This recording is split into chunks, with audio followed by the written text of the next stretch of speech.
Olá, tá no ar mais um episódio do Macro Review, o podcast de economia do C6 Bank. No programa desta semana, a gente começa falando da Argentina e dos desafios que o novo presidente vai ter. O país, que está em grave situação econômica, escolheu um novo presidente nesse fim de semana que passou e a gente vai entender isso melhor. E partindo para os Estados Unidos, a gente vai falar dessa intensa discussão que tem ocorrido entre economistas e analistas sobre quando, afinal, os juros vão começar a cair nos Estados Unidos.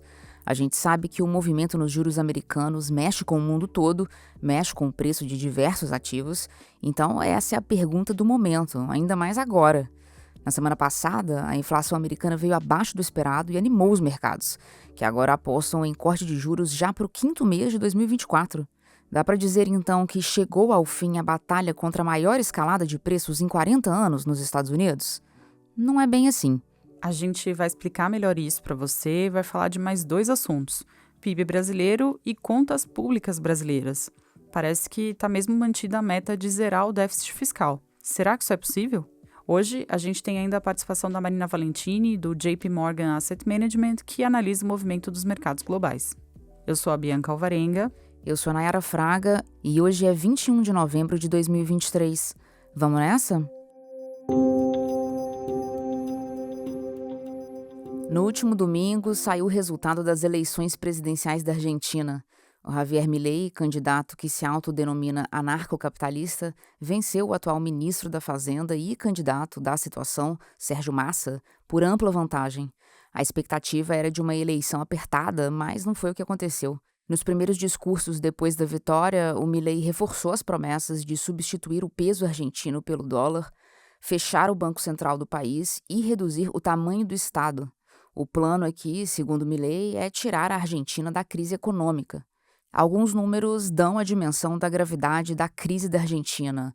O PIB do país encolheu quase 5% no segundo trimestre de 2023, comparado ao mesmo período do ano anterior. A inflação acumula alta de mais de 140% nos 12 meses até outubro e mais de 40% dos argentinos estão hoje abaixo da linha da pobreza. A delicada situação econômica da Argentina é uma das principais explicações para a derrota de Massa, que representa a ala peronista, o partido que esteve no comando da Casa Rosada em 4 dos 5 mandatos presidenciais entre 2003 e 2023. O Milei vai assumir a presidência no dia 10 de dezembro e já afirmou que tem pressa em começar o seu plano de recuperação econômica. Mas é importante lembrar que ele vai precisar fazer alianças no Congresso, se quiser mesmo ver os seus projetos aprovados, já que o seu partido tem poucas cadeiras no parlamento. No momento, existe muita incerteza no ar em relação ao que o novo presidente vai conseguir fazer ou não. Agora, se você quer entender melhor as propostas do Milei e o que pode acontecer com a economia argentina caso a ideia da dolarização realmente vá para frente, eu recomendo que você ouça um episódio que a gente fez especialmente sobre a possibilidade de troca da moeda do país vizinho. O título é "E se o dólar for a moeda oficial da Argentina?" É o programa de número 72.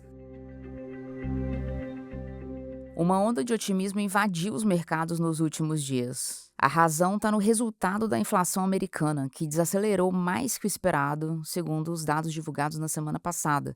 O índice de preços ao consumidor, o CPI, registrou desempenho de 0%, ou seja, ele ficou estável na comparação de outubro com setembro. No acumulado de 12 meses, o índice subiu 3,2%, enquanto a estimativa geral era de 3,3%. O núcleo do indicador, que exclui itens voláteis e dá a tendência mais limpa da inflação, ficou em 4%, também um pouco abaixo do previsto. Pode parecer quase nada, já que a diferença entre a expectativa e a realidade foi pequena. Mas isso foi o suficiente para dar uma injeção de ânimo nos mercados. O S&P 500, que reúne os papéis das 500 maiores empresas americanas, subiu 2% no dia da divulgação da inflação, terça passada, dando sequência então ao movimento de alta do índice que ganha corpo desde que o Fed, o Banco Central Americano, anunciou a segunda pausa na alta dos juros. Essa visão de que o aperto monetário americano chegou ao fim e de que o corte de juros está próximo, também mexeu naturalmente com os mercados de outros países. No Brasil, o Ibovespa alcançou o maior nível em 2 anos. É assim que funciona. Quando diminui a expectativa de juros altos nos Estados Unidos, o apetite ao risco cresce no mundo. E isso também beneficia a Bolsa Brasileira. Mas faz sentido essa empolgação? O Fed tem mesmo motivos para já pensar na redução dos juros? Para analisar essa questão, é importante ver a inflação por dentro. Se a gente olhar os números a fundo, a gente vai ver que o setor de serviços americano continua forte, sustentando os preços lá em cima. Os aluguéis, por exemplo, que respondem por quase 60% do segmento de serviços, seguem caros, num ritmo de alta bem acima do visto nos 10 anos anteriores à pandemia. E não é só a moradia que ainda pesa no bolso do americano. A inflação está disseminada entre os vários itens que compõem o setor, de serviços médicos a serviços recreativos. A alta do segmento de serviços como um todo está em 5,5% no acumulado de 12 meses. Para os padrões americanos, é bastante coisa. Na nossa visão, a inflação de serviços vai demorar a ceder nos Estados Unidos. Embora o mercado de trabalho esteja em desaceleração, a taxa de desemprego continua num patamar baixo e o número de vagas abertas por desempregado permanece alto. Esse quadro pressiona os salários e mantém a demanda por serviços em alta. Isso dificulta a queda da inflação. Não é por acaso que integrantes do Fed receberam com cautela os dados mais recentes da inflação. O Thomas Barkin, por exemplo, que é o presidente do Fed de Richmond, disse à imprensa americana não estar convencido de que a inflação está seguindo uma trajetória clara em direção à meta, que é de 2%. Para ele, boa parte da queda da inflação é a simples reversão dos preços de bens industriais depois dos picos altíssimos que a gente viu em 2022. Ou seja, para o restante, principalmente pensando aqui nos serviços, a preocupação continua. Além disso, como lembrou esse dirigente do Fed, a economia dos Estados Unidos está notavelmente resiliente. O PIB do terceiro trimestre subiu 4,9% contra os 3 meses anteriores. O número veio bem maior que o desempenho do trimestre anterior e acima das expectativas. Vale lembrar que para os Estados Unidos, o crescimento potencial, que é aquele que faz o PIB expandir sem aquecer demais a economia, sem gerar inflação, o crescimento potencial dos Estados Unidos é algo em torno de 2%. Então, 4,9% é bastante coisa.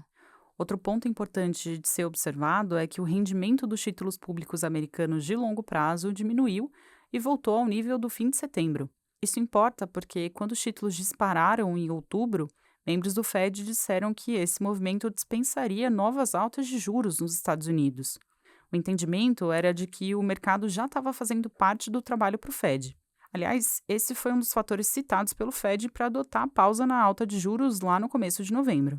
Em resumo, inflação de serviços resistente, economia ainda aquecida e condições financeiras menos apertadas, já que houve esse recuo no rendimento dos títulos de longo prazo, a combinação de tudo isso nos faz crer que os juros básicos dos Estados Unidos vão ficar altos por bastante tempo.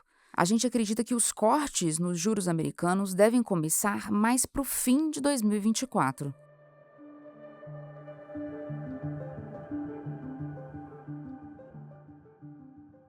No Brasil, saiu a pesquisa mensal de serviços de setembro. Essa pesquisa é importante porque, junto com os dados da indústria e do varejo, ela indica como vai ser o PIB. Então, ficou mais claro agora o provável desempenho da economia brasileira no terceiro trimestre. Os dados da pesquisa revelaram que o volume de serviços prestados no Brasil contraiu 0,3% em setembro. A gente está falando, então, de um setor de serviços mais fraco. É por causa desse resultado e de outros dados que a gente vem acompanhando que a gente acredita que o PIB brasileiro do terceiro trimestre, quando for divulgado, vai mostrar uma leve retração de 0,1% em relação ao trimestre anterior. Os serviços, assim como a indústria, estão sendo afetados pela Selic elevada, que agora caiu para 12,25%, mas continua sendo uma taxa elevada. Os juros altos encarecem o crédito e desestimulam o consumo das famílias e os investimentos dos empresários. Outro fator que está pesando sobre o PIB brasileiro tem relação com o agronegócio. No primeiro semestre, a safra recorde de grãos fez o setor crescer de forma expressiva, sustentando aí boa parte do crescimento da economia. Foi um salto atípico e que ficou para trás. Nossa projeção para o PIB de 2023 é de um avanço de 3%. Mas a gente acredita que a economia brasileira pode crescer um pouco menos que isso por causa dos dados recentes mais fracos que a gente comentou. Vamos acompanhar. O assunto agora é o déficit fiscal. A novidade é que a meta de tirar as contas públicas brasileiras do vermelho em 2024 está mantida, pelo menos por enquanto. Na semana passada, a Lei de Diretrizes Orçamentárias, a LDO, foi apresentada na Câmara sem qualquer emenda por parte do governo, o que significa que o objetivo do governo continua a ser o de equilibrar as contas públicas no ano que vem. Nas últimas semanas, esse tema passou por uma intensa discussão depois de o presidente Lula afirmar que a meta de déficit zero dificilmente seria cumprida. O plano agora parece ser o de manter o compromisso de déficit fiscal zero para tentar reforçar a necessidade de aprovar projetos que ampliem a arrecadação do governo. É positiva a decisão de manter a proposta de zerar o déficit fiscal em 2024, mas a gente acredita que dificilmente o orçamento do governo federal vai voltar para o azul no ano que vem. É que para que isso aconteça, seria necessário buscar uma arrecadação extra de 186 bilhões de reais. É muita coisa. Nossa projeção continua a ser de um déficit de 0,7% para o ano que vem. É importante dizer que o governo, caso ele queira, pode se valer de caminhos alternativos, por exemplo, um novo projeto de lei para alterar a meta de resultado primário para 2024. Por aqui, a gente vai seguir acompanhando esse desafio do governo de tentar atingir o déficit zero. Ainda é preciso entender com quais receitas ele vai poder contar para atingir esse resultado.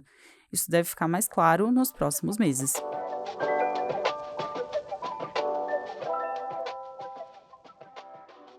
Agora a gente passa para o quadro Mercados Globais. É o espaço em que a estrategista do JP Morgan Asset Management analisa o movimento nos mercados lá de fora e a forma como os investidores estão recebendo as notícias do campo econômico.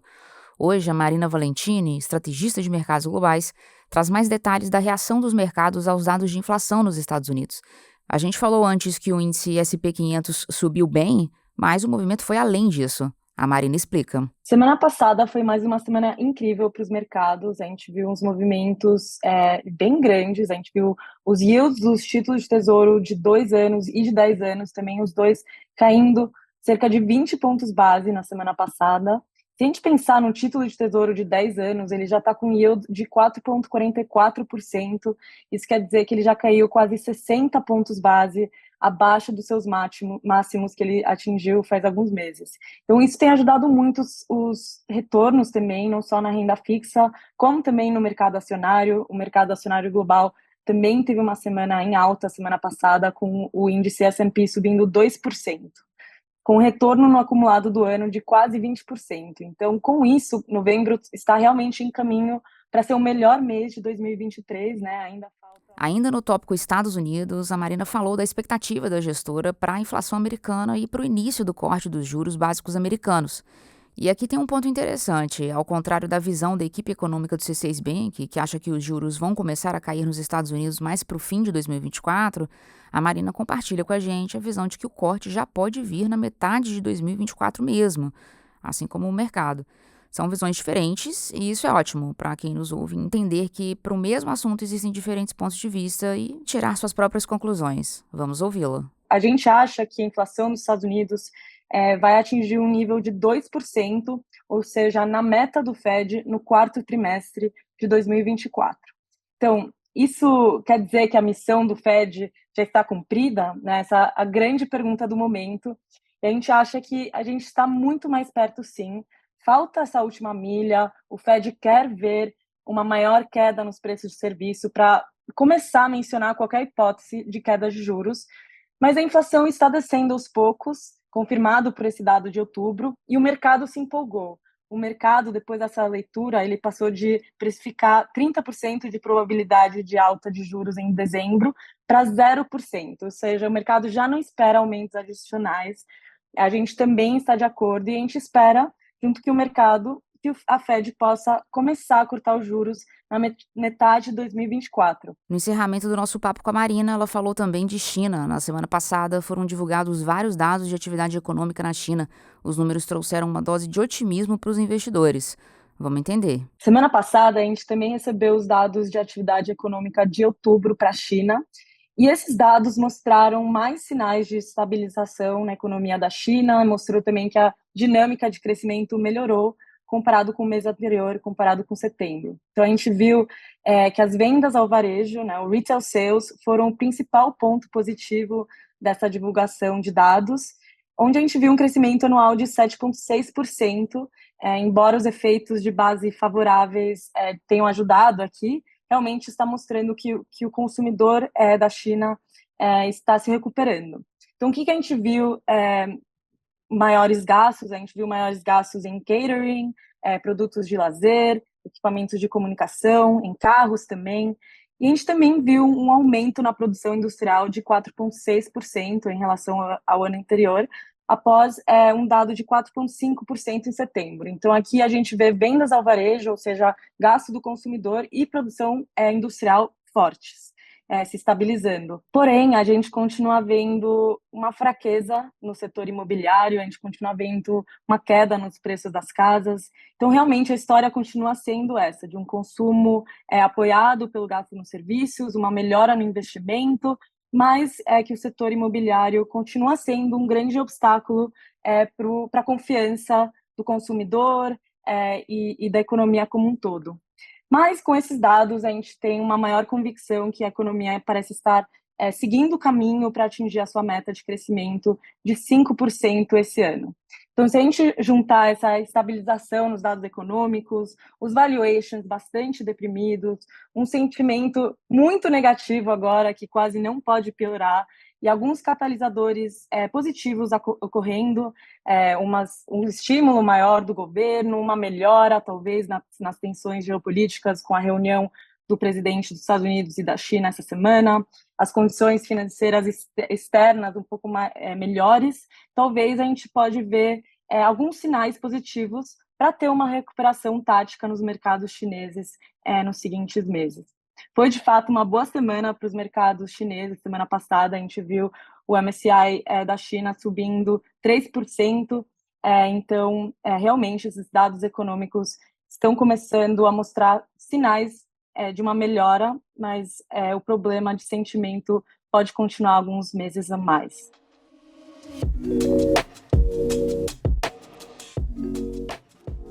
Hora da nossa agenda. Eu compartilho agora os dados econômicos que a nossa equipe acompanha nos próximos dias. Hoje, 21 de novembro, o Fed vai divulgar a ata da decisão de política monetária de novembro, que deve fornecer mais detalhes sobre a decisão de pausar os juros nos Estados Unidos. Na quinta-feira, a gente acompanha o resultado dos índices de gerentes de compras, o PMI, do mês de novembro, da zona do euro e do Reino Unido. A gente acredita que a atividade econômica deve seguir fraca tanto nos países que compõem a zona do euro quanto em território britânico. E terminando a semana, na sexta-feira, sai o índice de gerentes de compras do mês de novembro dos Estados Unidos. Esse indicador deve mostrar um crescimento moderado da atividade econômica americana. Bom, é isso, chegamos ao fim do episódio de hoje. Muito obrigada a você que ficou comigo até aqui. Se você curtiu esse episódio e estiver ouvindo em um tocador que tem uma caixa de comentários, deixa um alô pra gente. Lembrando que o Macro Review está disponível em 10 plataformas de podcasts. Vou citar aqui todas para você poder escolher a sua preferida. A gente está no Spotify, Apple Podcasts, Amazon Music, Google Podcasts, Deezer, Castbox, iHeartRadio, Overcast, Pocket Casts e Radio Public. Quem faz parte da equipe econômica do C6 Bank são o Felipe Salles, a Cláudia Moreno, a Cláudia Rodrigues, o Eliezer Jacob e o Felipe Mack. A produção e o roteiro são desse time todo, junto com Nayara Fraga e Bianca Alvarenga. A edição de som é da Thaís Andréa. A divulgação nas redes sociais fica com a Ana Vischer. Lembrando que você pode seguir o Macro Review em qualquer uma das plataformas que a gente citou agora há pouco. Assim, quando a gente publicar um novo episódio, você será notificado. É bom para quem quer ficar por dentro da economia e para quem quer conhecer uma visão original dos fatos econômicos. Uma boa semana para você e até a próxima!